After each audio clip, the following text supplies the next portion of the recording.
और इस बीच आपको फिर सुनाएंगे सीएम नायब सिंह सैनी जी से क्या कुछ कह रहे हैं, सुनिए। भारत माता की परमादरणीय विश्व के सर्वाधिक लोकप्रिय नेता, जन जन के प्रिय, 140 करोड़ भारतीयों की आशाओं, आकांक्षाओं और विश्वास के प्रतीक, विकसित भारत के महान शिल्पीकार, हम सभी के प्रेरणा स्रोत, यशस्वी प्रधानमंत्री आदरणीय नरेंद्र मोदी जी, आप हरियाणा में पधारे हैं। मैं हरियाणा के कोटि कोटि जन की तरफ से आपका स्वागत और अभिनंदन करता हूं।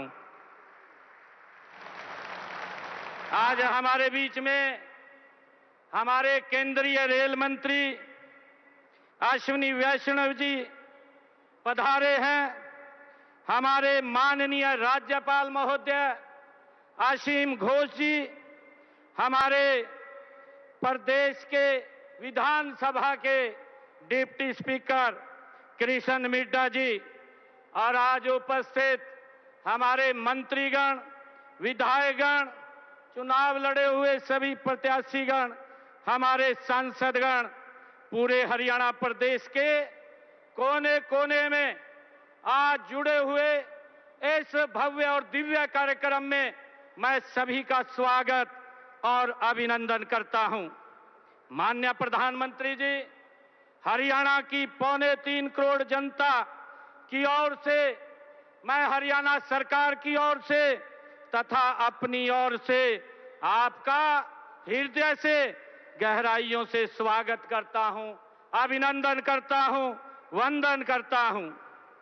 साथियों, आज का ये अवसर ये केवल एक आयोजन नहीं है, बल्कि ये विकसित भारत के अमृत संकल्प, आत्मनिर्भर भारत के आत्मविश्वास और राष्ट्र निर्माण की ये सामूहिक चेतना का ये महोत्सव है। माननीय प्रधानमंत्री जी, आज आपके कर कमलों से केवल परियोजनाओं का लोकार्पण और शिलान्यास नहीं हो रहा, बल्कि विकसित भारत की विकास यात्रा में एक स्वर्णिम अध्याय आज जींद की इस पवित्र भूमि से जुड़ रहा है। आने वाली पीढ़ियां इस दिन को केवल एक तिथि के रूप में नहीं, बल्कि उस ऐतिहासिक क्षण के रूप में याद करेंगी जब जींद की धरती से विकास के संकल्पों को नई उड़ान भरी है। माननीय प्रधानमंत्री जी, आज का दिन पूरे हरियाणा के लिए ऐतिहासिक है। यशस्वी प्रधानमंत्री जी, आपके दूरदर्शी नेतृत्व और ग्रीन एनर्जी के संकल्प का ही परिणाम है कि आज आपने देश की पहली हाइड्रोजन ट्रेन का गौरव हरियाणा को दिया है, हमारे जींद को दिया है। मैं इसके लिए आपका दिल से आभार व्यक्त करता हूं। माननीय प्रधानमंत्री जी, आप 140 करोड़ भारतीयों के सारथी हैं, उनके संकल्प के सारथी हैं, उनके सपनों के आप संरक्षक हैं। आपने केवल योजनाएं नहीं बनाई, बल्कि नए भारत की दिशा और दशा दोनों बदलने का काम आपने किया है। आपने केवल विकास की इमारतें नहीं खड़ी की हैं, बल्कि आने वाली पीढ़ियों का भविष्य आपने गढ़ा है। आज दुनिया यह मान चुकी है कि यह मोदी जी का ये नया भारत है। ये केवल सपने देखने वाला राष्ट्र नहीं है, यह संकल्प से सिद्धि प्राप्त करने वाला, ये विश्व का नेतृत्व करने वाला भारत है। माननीय प्रधानमंत्री जी, एक समय था जब दुनिया से भारत तकनीक मांगता था, परंतु आज भारत दुनिया की तकनीक अपनाना चाहता है। साथियों, आज दुनिया भारत की तकनीक को अपनाना चाहती है।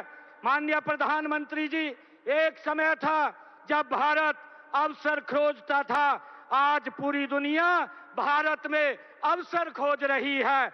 एक समय था जब दुनिया पूछती थी क्या भारत कर पाएगा, लेकिन आज पूरी दुनिया कह रही है यह नए युग का भारत है, यह आत्मविश्वास से भरा भारत है, यह मोदी की गारंटी वाला भारत है जो केवल करके दिखाने में विश्वास नहीं रखता बल्कि हर क्षेत्र में नए नए कीर्तिमान स्थापित करके पूरी दुनिया के लिए नए मानक भी तय करता है। माननीय प्रधानमंत्री जी, आपके 12 वर्षों के यशस्वी नेतृत्व में आज देश की तस्वीर बदल चुकी है। आज देश के किसी भी कोने में चले जाइए, जहां भी नजर डालिए, वहां किसी न किसी बड़ी आधारभूत संरचना परियोजना पर कार्य होता दिखाई देता है। चाहे मेट्रो हो, फ्रंट कॉरिडोर हो, एक्सप्रेसवे हो, विशाल पुल हो, बंदरगाहों का विकास हो, देश का हर हिस्सा अभूतपूर्व इंफ्रास्ट्रक्चर विकास का आज साक्षी बन रहा है। माननीय प्रधानमंत्री जी, आपके 4,435 से अधिक दिनों की आपकी अविराम तपस्या, त्याग, समर्पण का ही परिणाम है कि आज भारत विकास की नई ऊंचाइयों को छू रहा है। यह परिवर्तन आपके दूरदर्शी विजन, कुशल नेतृत्व, प्रगतिशील सोच और गरीब कल्याण की को समर्पित नीतियों का साकार रूप है। माननीय प्रधानमंत्री जी, हरियाणा के प्रभारी के रूप में आपने इस प्रदेश की पावन माटी को अपने खून पसीने से सींचा है। यही कारण है कि हरियाणा से आपका रिश्ता केवल दायित्व का नहीं। तो जींद में सीएम सैनी को इस वक्त आप सुन रहे थे।